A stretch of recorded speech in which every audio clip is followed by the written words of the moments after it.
Thank you, President.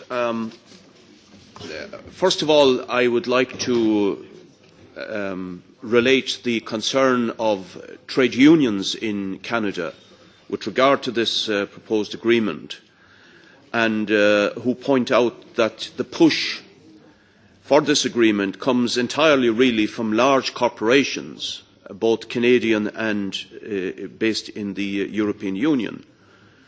From the Canadian Europe Roundtable, for example, 100 of the largest corporations in both jurisdictions signed a presentation seeking this agreement, because they are the ones quite clearly who will benefit most from it.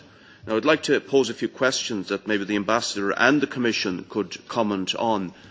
What are the implications for public services in Canada in particular arising from this agreement, and notably in areas like urban transport, shipbuilding, water, electricity? Will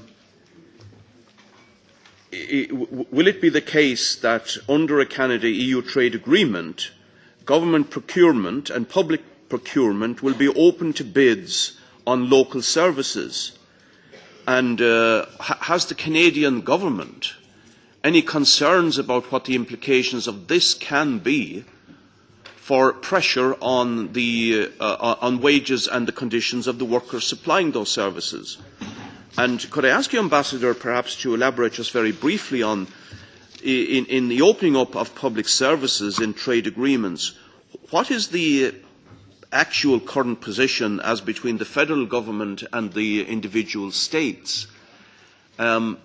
It used to be thought that the states within Canada had the right to control their public services, but there is a suggestion recently that the federal government can actually commit the states and oblige them to open up their public services in international agreements.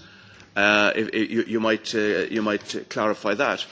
I wish to raise concern over the question of the water services particularly. I do know from my friends and colleagues in Canada that Canadian communities have resisted very strongly water privatisation on many occasions. And on the contrary, however, EU-based multinationals dealing with water supply are very thirsty beasts indeed when it comes to seeking more profit on water privatisation. So what's the position of the Canadian government regarding the public provision of water and the pressure that will come on for privatisation from EU-based multinationals? And lastly, Chairman, what's the Commission especially, how does NAFTA relate to this current agreement? And what are the implications here? And what are the implications for the race to the bottom in terms of the pressure that will come on workers, wages and conditions generally, with all this opening up to more and more competition?